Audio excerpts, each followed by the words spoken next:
Meus queridos irmãos, a paz do Senhor a vocês que estão me assistindo.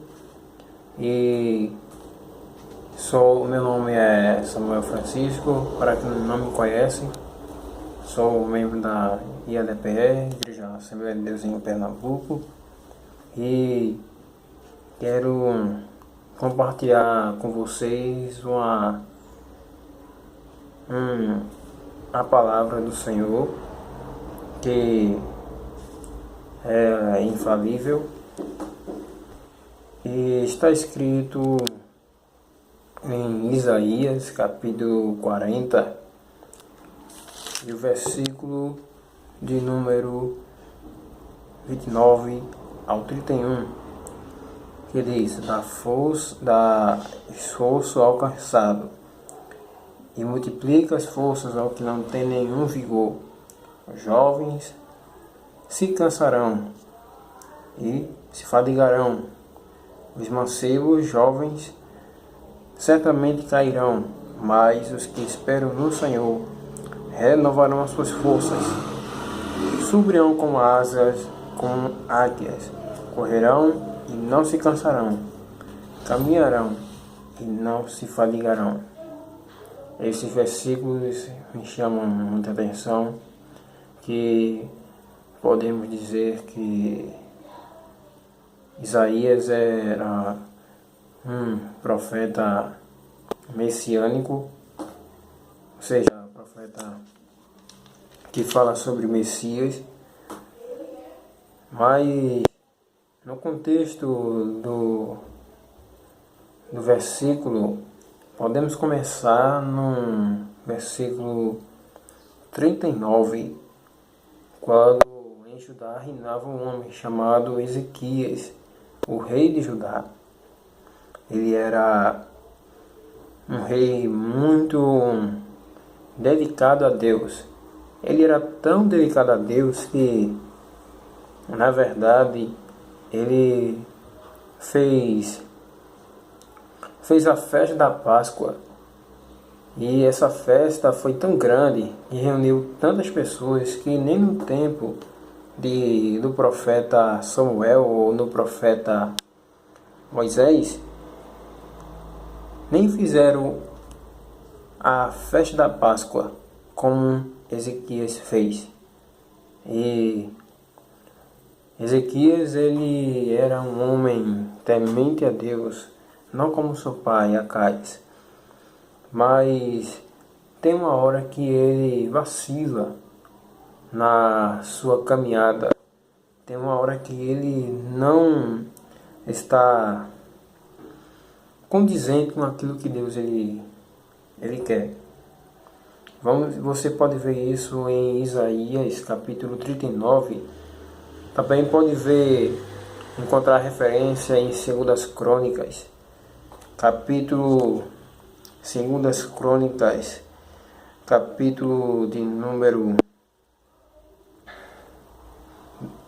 32 ao 31, e também em 2 Reis capítulo 20 e versículo de 8 ao 12, e por aí vai, onde os embaixadores da Babilônia, você pode ver em Merodach Baladã, filho de Baladã, enviou os seus homens, os seus mensageiros ou embaixadores para a terra de Judá, vendo que o rei Ezequias estava doente e que a terra de Judá foi livre de Senaqueribe, rei da Síria. E assim ele estava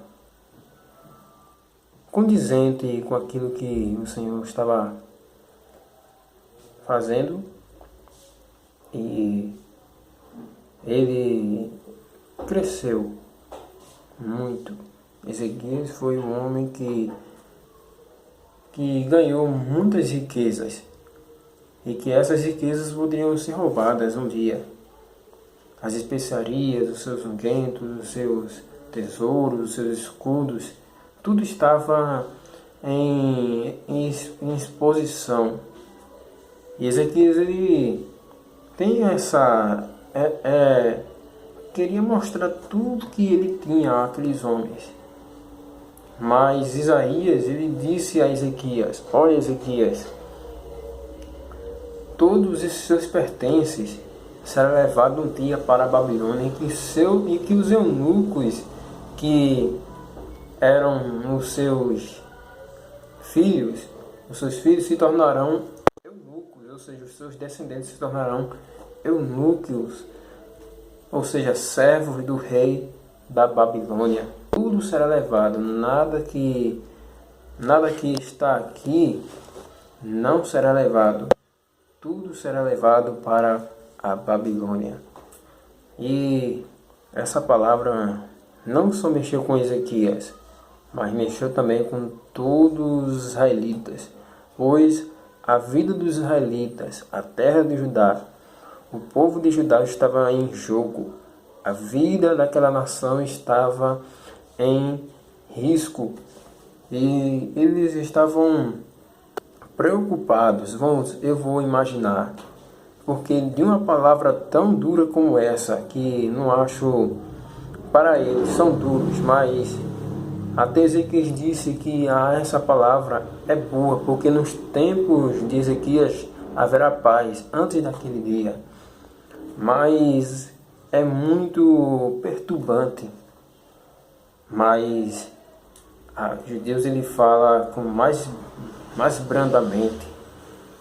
No versículo 40 ele diz, no capítulo 40, versículo 1, ele diz: consolai, consolai meu povo, diz o Senhor, diz o Deus, vosso Deus. Falai benignamente a Jerusalém e bradai que já sua malícia é acabada. Ou seja, o povo estava falando mal, ou seja, estava sem a esperança de que a sua nação vai voltar como era antes.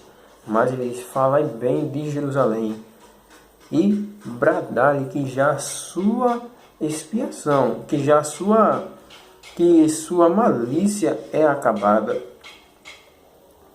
E eu vejo que muitas pessoas estavam sem esperança, sem nenhuma condição de sobrevivência. Mas o Senhor, ele diz à terra de Judá, o Senhor diz a Jerusalém que as nações são para como ele, gotas de um balde d'água. Você pode ver isso no mesmo versículo 40. E no capítulo 40, versículo 15, ele diz isso. E no versículo 17 ele vai mais adiante, diz que as nações são para ele nada, são menos do que nada, uma coisa vã. Ou seja, Deus está falando ao povo judeu: olha, os babilônicos eles podem ser alguma coisa para vocês, mas para mim eles são meramente nada. O artífice, ou seja, aquelas pessoas que são impuras ou idólatras, que adoram outros deuses, eles confiam nos seus deuses, mas eu sou maior do que eles. O empobrecido ele faz ao seu ouriço a sua imagem de madeira para que não se corrompa, mas eu não preciso disso, eu sou maior do que eles. E ele diz assim: a quem comparareis, diz o Senhor. Ele vai dizer aqui no versículo no versículo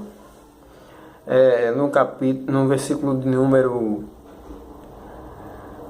21. Ou seja, ele fala assim: a quem comparareis?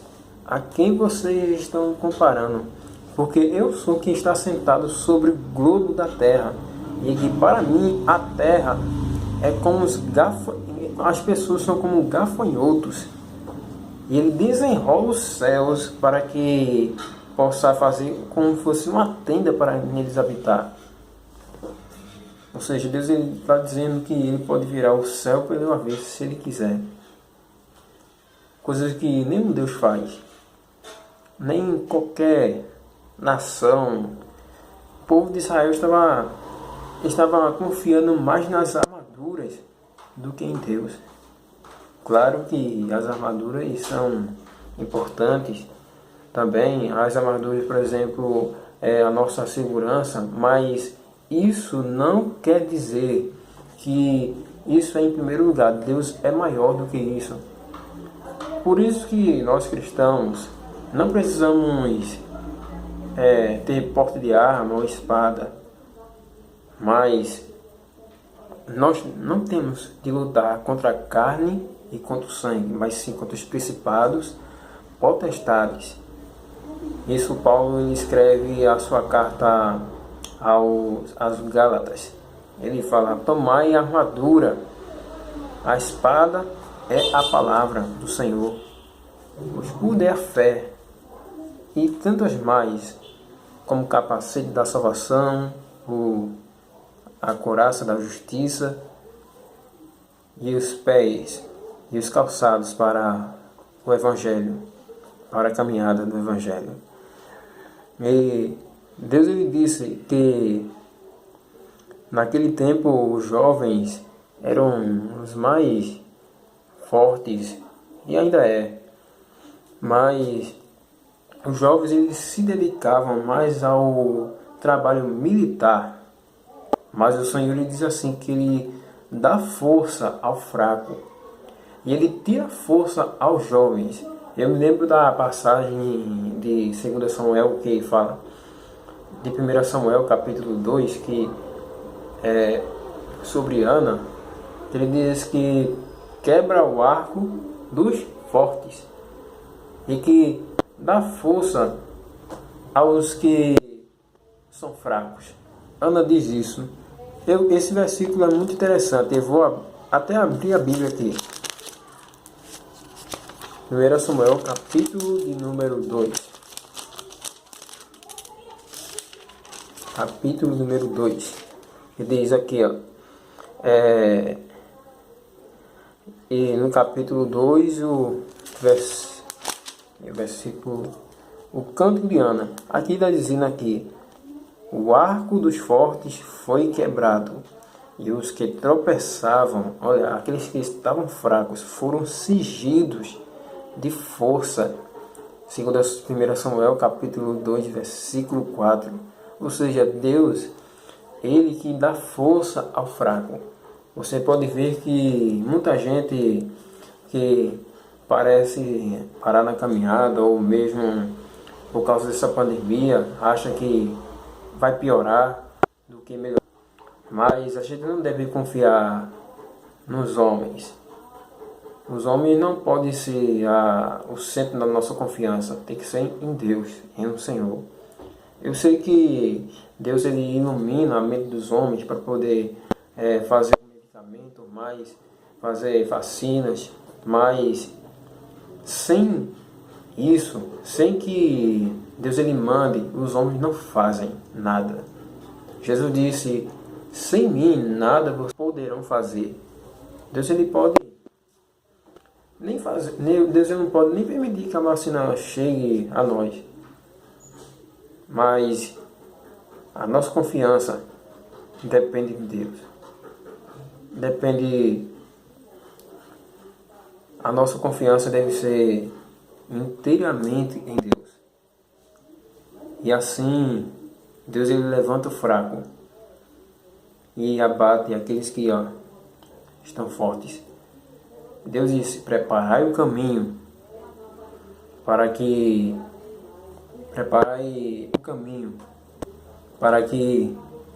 venha o dia do Senhor. Como João estava falando, que os vales eles serão exaltados, e os montes e os outeiros serão humilhados.